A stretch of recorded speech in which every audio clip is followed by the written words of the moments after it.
छात्राओं, दुर्गा पूजा के बाद आज तीसरा वीडियो दिनांक 22/10/2024 दिन मंगलवार को एक नई टॉपिक्स को लेकर मैं फिर प्रस्तुत हो रहा हूं आप लोग के बीच। और आज जो नया टॉपिक्स है वह है 19वीं शताब्दी में सामाजिक धार्मिक सुधार आंदोलन में जो पहली कड़ी है इसकी, उसमें है राजा राम मोहन राय और उनके द्वारा स्थापित ब्रह्म समाज के द्वारा जो कार्य हुए, राजा राम मोहन राय की क्या योगदान थी आधुनिक भारत के इतिहास में, तो वो मैं पूरा एक डिटेल से आप लोग के बीच प्रस्तुत करने जा रहा हूँ। इस वीडियो को ध्यान पूर्वक सुनिए। यह पीटी के टॉपिक से भी और मेंस के व्यू से भी आप लोगों के लिए काफी महत्वपूर्ण माना जाएगा। तो शुरुआत करते हैं। टॉपिक्स है राजा राम मोहन राय। तो राजा राम मोहन राय का जन्म 22 मई 1772 को इनका जन्म हुआ था और 27 सितंबर 1833 को इनकी मृत्यु इंग्लैंड के ब्रिस्टल में हुई थी। अब बात होती है कि इनका जन्म 22 मई 1772 को बंगाल के हुगली जिला के राधानगर गांव में हुआ था। एक रूढ़िवादी ब्राह्मण परिवार है और 27 सितंबर 1833 को यह महान शख्स जो है इंग्लैंड के ब्रिस्टल में इनकी मृत्यु हो गई।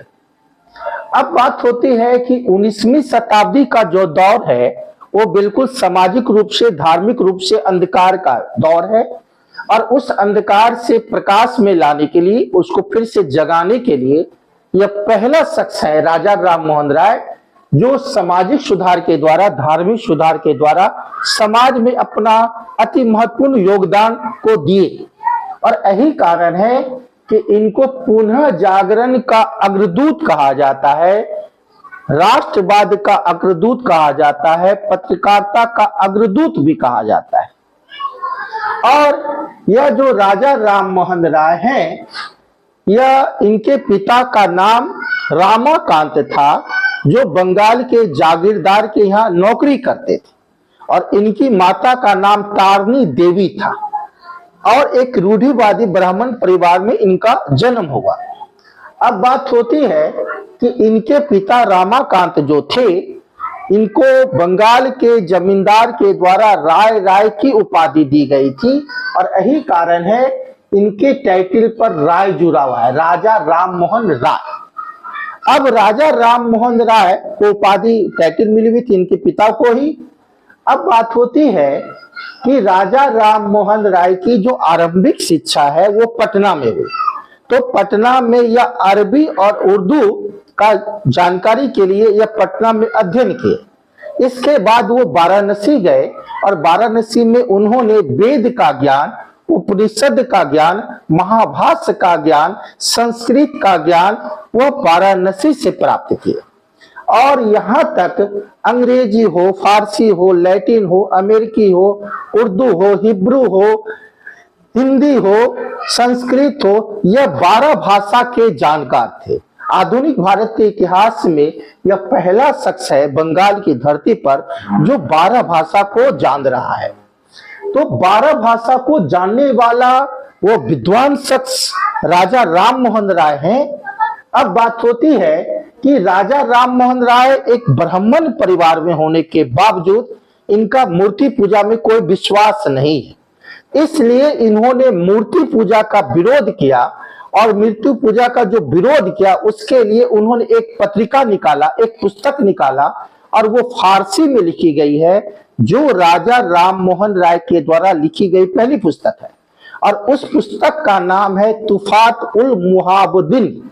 फिर सुनिएगा, उस पुस्तक का नाम है तुफात उल मुहाबुद्दीन और इसका अर्थ होता है एकशवादियों का उपहार। और इसी पुस्तक में यानी राजा राम मोहन राय के द्वारा पहली पुस्तक कौन है, वो है तुफात उल मुहाबुद्दीन। और इसी पुस्तक में उन्होंने मूर्ति पूजा का विरोध किया। जब यह प्रकाश में आया यह पुस्तक, तो पूरे ब्राह्मण समाज में खलबली मच गई कि रामाकांत का पुत्र मूर्ति पूजा का विरोध कर रहा है, और यही कारण है कि इनके पिता इनको घर से निकाल दिए, और घर से निकालने के बाद यह नेपाल के तराई में घूमने लगे, और नेपाल की तराई में ही इनको बौद्धिक ज्ञान प्राप्त हुआ, बुद्ध का दर्शन हुआ, और उसके नेपाल की तराई पर आने के बाद फिर यह ईस्ट इंडिया कंपनी में अपना एक गुजरात के रंगपुर में ईस्ट इंडिया कंपनी में एक लिपिक क्लर्क के पद पर आसीन हो गए, और अपनी प्रतिभा के कारण यह कलकत्ता में दीवान के पद तक पहुंच गए ईस्ट इंडिया कंपनी में, अपनी विद्वता और अपनी प्रतिभा के कारण। इसके बाद इनको चूंकि समाज के लिए बहुत सारा काम करना था, चूंकि समाज अंधकार था, इसलिए 1814 में ईस्ट इंडिया कंपनी से यह रिजाइन दे दिए कलकत्ता, और उसी 1814 ईस्वी में ही इनके द्वारा पहला संगठन बना जो है आत्मीय सभा, और यह सभा में द्वारकानाथ टैगोर जैसे बहुत बुद्धिजीवी लोग इसमें शामिल थे, जो बौद्धिक चिंतन पर काम करना शुरू किए। तो राजा राम मोहन राय के द्वारा पहली राजनीतिक संगठन बनी कलकत्ता में आत्मीय सभा 1814 में, ये एग्जाम में क्वेश्चन भी आता है। इसके बाद 1816 में इन्होंने वेदांत सोसाइटी को बनाया।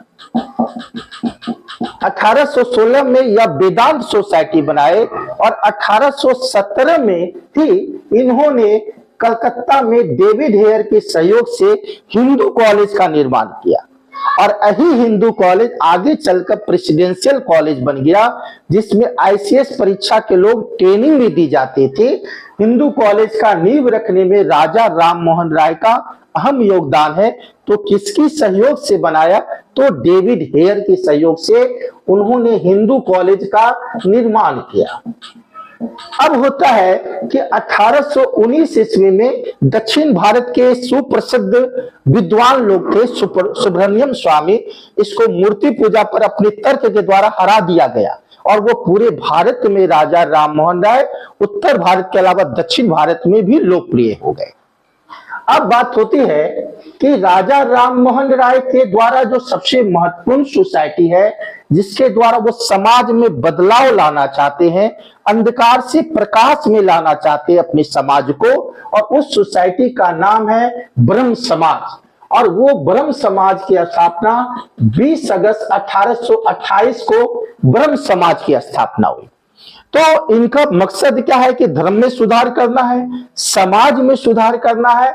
तो धर्म में सुधार करने के लिए ब्रह्म समाज में इन्होंने एकर्षवाद का नारा दिया, यानी ईश्वर एक ही है और इसी को एकर्षवाद कहते हैं। तो ब्रह्म समाज के द्वारा एकर्षवाद का नारा दिया गया। ब्रह्म समाज के द्वारा जो पुरोहितवाद था, बहुदेववाद था, और उसका विरोध किया गया। फिर सुनिएगा, ब्रह्म समाज के द्वारा जो पुरोहितवाद है, ब्राह्मणवाद है, और इसका विरोध किया गया, मूर्ति पूजा का भी विरोध किया गया, और ब्रह्म समाज के द्वारा एकस्ववाद का नारा दिया गया, संसार में एक ही ईश्वर है जो पूरी सृष्टि को चला रहा है।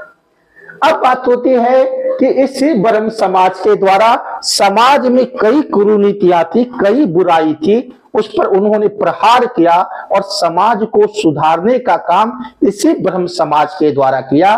तो समाज में क्या क्या बुराई थी? तो समाज में बुराई थी, बाल विवाह बहुत जोरों पर था, दास प्रथा बहुत जोरों पर था, जातिवाद कूट कूट कर था, छुआछूत कूट कूट कर था, बहु विवाह कूट कूट कर था, और समाज में नशीले पदार्थ का सेवन भी बहुत कूट कूट कर था। तो समाज में इन तमाम बुराई को खत्म करने के लिए, बाल विवाह को खत्म करने के लिए, सती प्रथा को खत्म करने के लिए, जातिवाद को खत्म करने के लिए, छुआछूत को खत्म करने के लिए, समाज में नशीले पदार्थ को समाप्त करने के लिए और सती प्रथा को खत्म करने के लिए यह जोरदार आंदोलन चलाया अपने समाज ब्रह्म समाज के द्वारा। तो इस सभी बुराई में सबसे प्राचीन काल से बुराई जो चली आ रही थी वह थी सती प्रथा। तो सती प्रथा प्राचीन काल से ही चलते आ रहा था और सती प्रथा प्राचीन भारत में 510 ईस्वी में गुप्ता पीरियड में इसके प्रमाण पहला मिले सती प्रथा का, और वह मिला एरन अभिलेख से। यह भी कई क्वेश्चन यूपीएससी में आते हैं कि सती प्रथा का प्रमाण किस अभिलेख में आया? एरन अभिलेख में आया, और यह एरन अभिलेख मध्य प्रदेश के उज्जैन में है। और भारत में जो सती प्रथा हुए गुप्ता काल में, एक सैनिक था भानुगुप्त और उसकी पत्नी थी शोभा रानी, जो हिंदुस्तान की धरती पर पहली सती हुई। उसका नाम क्या है? शोभा रानी, जो हिंदुस्तान की धरती पर पहली सती हुई। वो किसकी पति थी? तो गोपराज की पत्नी थी। कब सती हुई? 510 ईस्वी में हुई। किस अभिलेख में जिक्र है? एरन अभिलेख में है। और एरन अभिलेख कहाँ है? तो मध्य प्रदेश के उज्जैन में। तो प्राचीन काल से ही सती प्रथा भारत में चलती आ रही थी। फिर मध्यकाल में इस पर अकबर एक्शन लिया, फिर आधुनिक भारत के इतिहास में लॉर्ड कॉर्नवालिस एक्शन लिया, फिर पुर्तगाल के महान गवर्नर, जो वास्तविक गवर्नर है, अलबुकर, अपने शासन काल में सती प्रथा पर रोक लगाए। लेकिन इस पर पूरी फाइनल कानून नहीं बन पाई।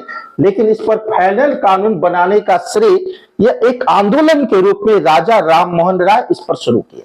क्योंकि कि राजा राम मोहन राय का जो बड़े भाई थे जगमोहन, उसकी पत्नी जो थी अलकरा मंजरी, जो राजा राम मोहन राय की भाभी लगती थी, उसके सामने उसको चिता पर फेंक दिया गया था, अलकरा मंजरी को। और उसी दिन वो कसम खाए थे कि हिंदुस्तान में यह जो प्राचीन काल से सती प्रथा है, मैं इस पर एक फाइनल कानून बनवाते रहूंगा। और समूचे भारत में इसके लिए आंदोलन छेड़ दिए राजा राम मोहन राय, ये महान शख्स। और इन्हीं के प्रयास से विलियम बेटिंक ने 4 दिसंबर 1829 को, फिर डेट सुनिएगा, बहुत इंपॉर्टेंट बात है, वो डेट है 4 दिसंबर 1829 को रेगुलेशन 17 के तहत इस पर कानून बनाया सती प्रथा पर। ये बहुत इंपॉर्टेंट है। किसके प्रयास से बनाया?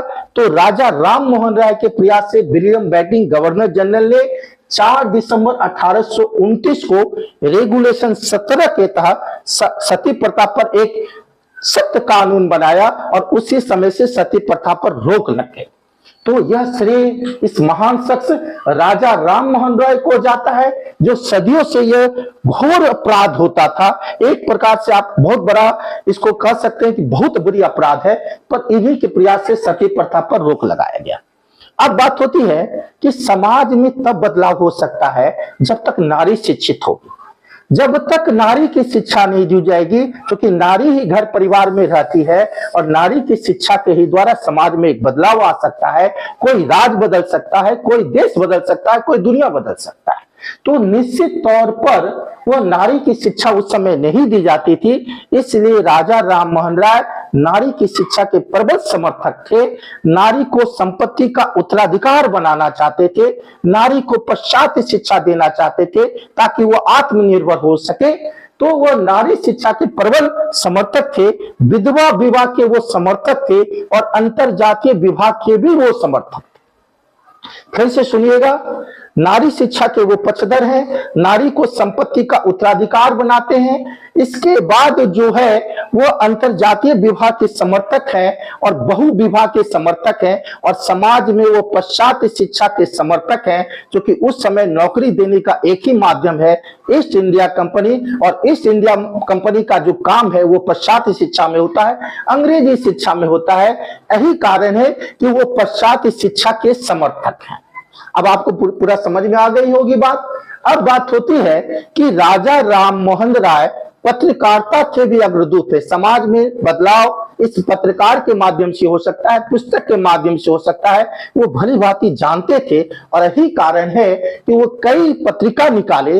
1821 में उन्होंने बंगला भाषा में एक पुस्तक निकाला जिसका नाम था शब्द कंबोधी। बंगला भाषा में क्या लिखा? 1821 में शब्द कंबोधी, और बंगला भाषा में लिखा प्रज्ञा का चांद। प्रज्ञा का चांद, ये दोनों पुस्तक 1821 में बंगला भाषा में लिखी गई। इसके द्वारा फिर 1822 में एक फारसी भाषा पर किताब लिखा। और आपको यह भी बता दे कि यह जो शब्द कौमुदी, ये जो बंगला भाषा में उन्होंने लिखा था, इसी शब्द कौमुदी के माध्यम से उन्होंने सती प्रथा का घोर विरोध किया था। तो किस पुस्तक के द्वारा सती प्रथा का घोर विरोध किया? वो शब्द कौमुदी है जो राजा राम मोहन राय के द्वारा 1821 में लिखी गई है। अब दूसरा जो है 1822 ईस्वी में उन्होंने एक फारसी भाषा में किताब निकाला, पुस्तक निकाला, मीरात उल अखबार। और यह जो है पुस्तक यह फारसी भाषा में लिखी गई है, मीरात उल अखबार। इसके बाद उन्होंने अंग्रेजी भाषा पर ब्रह्म क्लिनिकल पुस्तक निकाला। तो वो कौन कौन सा निर्माण किए? शब्द कौमुदी का बंगाली में, प्रज्ञा का चांद बंगाली में, फारसी भाषा का मीरातुल अखबार में, शब्द कौमुदी के माध्यम से सती प्रथा का घोर विरोध किया। इसके बाद अंग्रेजी भाषा में ब्रह्म क्लिनिकल निकाला। इसलिए राजा राम मोहन राय को पत्रकारिता का भी अग्रदूत कहते हैं। अब बात होती है कि राजा राम मोहन राय को राष्ट्रवाद का भी जनक कहते हैं, क्योंकि उस समय ब्रिटिश पार्लियामेंट में भारत की समस्या को रखने वाले ये पहले शख्स थे। और ब्रिटिश पार्लियामेंट में इनसे सुझाव मांगता था। और यह पहला शख्स है हिंदुस्तान की धरती पर जिन्होंने आवाज उठाया कि विधायिका को न्यायपालिका से अलग कर देनी चाहिए, ब्रिटिश पार्लियामेंट। तो निश्चित तौर पर ये राष्ट्रवाद के भी जनक हैं। और उस घोर परंपरा को तोड़ा कि समुद्र के 7 जगह पार करने के बाद जब वो ब्रिटेन की धरती पर तोड़े तो इस रूढ़िवादी परंपरा को भी तोड़ा। तो निश्चित तौर पर यह महान शख्स जो है राजा राम मोहन राय राष्ट्रवाद के भी जनक हैं। और यह जो महान शख्स है, इस राजा राम मोहन राय को अकबर द्वितीय जो मुगल सम्राट है, अपने पेंशन को लेकर अपना दूत बनाकर ब्रिटेन के सम्राट विलियम चतुर्थ के पास भेजा। और यही अकबर द्वितीय ने इसको राजा की भी उपाधि दी। तो किसके पास ये गए? मुगल सम्राट अकबर द्वितीय ने अपने पेंशन को बढ़ाने के लिए कहां भेजा? तो विलियम चतुर्थ के पास भेजा राजा राम मोहन राय को। और कौन सी उपाधि दी? तो राजा की उपाधि दी। और ये महान शख्स की मृत्यु ब्रिटेन के ब्रिस्टल शहर में ही हो गई। कब हो गई? 27 सितंबर 1833 को। और इसी ब्रिस्टल में जो है कब हो गई? 27 सितंबर 1833 को कहां हो गई? ब्रिस्टल में हो गई, इंग्लैंड में ही हो गई राजा राम मोहन राय की मृत्यु। और इसी ब्रिस्टल में उसका स्मारक है। और उसी के स्मारक में महान क्रांतिकारी मदन लाल धिंगरा का भी स्मारक ब्रिस्टल शहर में। तो राजा राम मोहन राय की जो आदर्श है, इसके मरने के बाद इसको फैलाने का श्रेय देवेंद्रनाथ टैगोर को जाता है। तो देवेंद्रनाथ टैगोर ब्रह्म समाज के आचार्य नियुक्त हुए 21 दिसंबर 1843 को। कब नियुक्त हुए? वो डेट है बाबू 21 दिसंबर 1843 को। यह देवेंद्रनाथ टैगोर ब्रह्म समाज के आचार्य बने। ये समाज में बहुत बढ़ चढ़ कर काम किए थे देवेंद्रनाथ टैगोर। और यही कारण है कि इन्होंने बंगाल में कलकत्ता में तत्वबोधिनी सभा की भी स्थापना की थी, यानी 1843 के पहले जो है 1839 में। तो देवेंद्रनाथ टैगोर के द्वारा क्या समाज में पहले हो चुका था कलकत्ता में? तत्वबोधिनी स्कूल, तत्वबोधिनी सभा और तत्वबोधिनी पत्रिका। बहुत इंपॉर्टेंट है कि बंगाल में देवेंद्रनाथ टैगोर ब्रह्म आचार्य बनने के पहले कौन सा काम किए? तो 1839 में उन्होंने तत्वबोधिनी सभा बनाई कलकत्ता में, तत्वबोधिनी पत्रिका निकाला और इसके द्वारा तत्वबोधिनी स्कूल खोला गया समाज में अलख जगाने की। और यही कारण है कि 21 दिसंबर 1843 को यह ब्रह्म समाज के आचार्य बने देवेंद्रनाथ टैगोर। और ब्रह्म समाज के आचार्य बनने के बाद यह जो है, इसके बाद यह जो है केशव चंद्र सेन को अपना आचार्य नियुक्त किया बाद में 1857। तो 1857 में इन्होंने केशव चंद्र सेन को अपना आचार्य नियुक्त किया। और केशव चंद्र सेन बहुत इस पर काम किए ब्रह्म समाज पर। और बंगाल से बाहर जो है ब्रह्म समाज को केशव चंद्र सेन ले गया, पंजाब में ले गया, मुंबई में ले गया, यूपी में ले गया, ये दक्षिण भारत में ब्रह्म समाज को ले गया। तो केशव चंद्र सेन ब्रह्म समाज का राष्ट्रीयकरण कर दिए। तो ब्रह्म समाज का राष्ट्रीयकरण कर दी, बहुत बड़ी योगदान है केशव चंद्र सेन का। लेकिन केशव चंद्र सेन का झुकाव ईसाई की ओर हो रहा था, इसलिए दोनों में मतभेद हुआ। देवेंद्रनाथ टैगोर और केशव चंद्र सेन के बीच। इसलिए 1865 में केशव चंद्र सेन से आचार्य का पदवी देवेंद्रनाथ टैगोर ने ले लिया और उसके बाद ब्रह्म समाज दो भागों में विभक्त हो गया। एक तो ब्रह्म समाज देवेंद्रनाथ टैगोर के पास पहले से ही है, तो केशव चंद्र सेन जो अलग हुए तो उन्होंने एक नया समाज बनाया, आदि ब्रह्म समाज। 1866 में ब्रह्म समाज में पहली फूट पड़ी और एक नया समाज बना, आदि ब्रह्म समाज। और इसी आदि ब्रह्म समाज को भारतवर्षीय समाज भी कहते हैं। क्वेश्चन आता है, आदि ब्रह्म समाज का नाम दूसरा भारतवर्षीय समाज भी है। आदि ब्रह्म समाज का नाम जो है भारतवर्षीय समाज भी है। तो पहली फूट कब पड़ी? 1866 में। ब्रह्म समाज के पहले से प्रमुख है देवेंद्रनाथ टैगोर, और ब्रह्म समाज से जो अलग हुए केशव चंद्र सेन, वो बनाए आदि ब्रह्म समाज, और इसको भारतवर्षीय समाज भी कहते हैं। अब बात होती है कि यह आदि ब्रह्म समाज जो है बहुत समाज में यह भी काम किया। तो समाज में काम क्या कर रहा है कि इन्होंने बाल विवाह पर घोर आंदोलन चला दिया, बहु विवाह पर घोर आंदोलन चला दिया। तो यह बाल विवाह और बहु विवाह पर जब घोर आंदोलन चलाया, और इसी का परिणाम था कि इन्हीं के प्रयास से, यानी केशव चंद्र सेन के ही प्रयास से जो है 1872 में ब्रह्म विवाह अधिनियम बना। ब्रह्म विवाह, यह भी बहुत इंपॉर्टेंट क्वेश्चन जो पीसीएस में आता है कि ब्रह्म विवाह अधिनियम किसके प्रयास से बना? 1872 में केशव चंद्र सेन के प्रयास से बना। और केशव चंद्र सेन के प्रयास से जो ब्रह्म विवाह होता था उसमें बाल विवाह पर रोक लगा दी गई, बहु विवाह पर रोक लगा दी गई। इसके अलावा केशव चंद्र सेन के प्रयास से ही मद्रास में वेद समाज की स्थापना हुई। इसके बाद जो है महाराष्ट्र में प्रार्थना समाज की स्थापना हुई। केशव चंद्र सेन के प्रयास से ही अंग्रेजी की पहली दैनिक समाचार जो है इंडियन मिरर का संपादक केशव चंद्र सेन थे। तो केशव चंद्र सेन बहुत बड़ा काम किए और ब्रह्म विवाह अधिनियम को बनाने में इनका योगदान है। इस अधिनियम के द्वारा बाल विवाह और बहु विवाह पर रोक लगा, लेकिन इसका उल्लंघन ही केशव चंद्र सेन कर दिए। क्या किए कि अपनी 13 वर्ष बालिका की शादी दरभंगा के कूच महाराज से कर दिया, मात्र 13 वर्ष की बालिका। और जब 13 वर्ष की खुद बालिका का विवाह दरभंगा के कूच महाराज से कर दिए तो इनके अनुयायी इससे रूठ हो गए, बोले कि इसका उल्लंघन केशव चंद्र सेन ही किए हैं और इसलिए फिर मैं एक अलग समाज बनाऊंगा 1878 में, और वह हो गया साधारण ब्रह्म समाज। साधारण ब्रह्म समाज फिर दो भाग में, पहला भाग में टूटा था, आदि ब्रह्म समाज हुआ। दूसरा भाग में साधारण ब्रह्म समाज जो है आनंद मोहन शास्त्री के द्वारा एक नया समाज बनाया गया, ब्रह्म समाज, साधारण ब्रह्म समाज। लेकिन निश्चित तौर पर इतना कहा जा सकता है कि समाज के हर क्षेत्र में इस महान शख्स ने जो योगदान दिया, जो अंधकार का युग था, पहला बीड़ा इन्होंने उठाया, तो निश्चित तौर पर ये राष्ट्रीय के पितामह हैं। और यही कारण है कि रविंद्रनाथ टैगोर जैसे शख्स भी इसको युग दूत की उपाधि दिया है। और राजा राम मोहन राय का कार्य अभी के भी समाज में अतुलनीय काम रहेगा और इस पूरे समाज को इसी के आदर्श पर चलना चाहिए और समाज में जो भी अभी कुछ बुराई बची है उसको भी दूर किया जा सकता है। तो निश्चित तौर पर वीडियो में आज मैं इतना ही बोल रहा हूं, फिर नेक्स्ट मिलता हूं।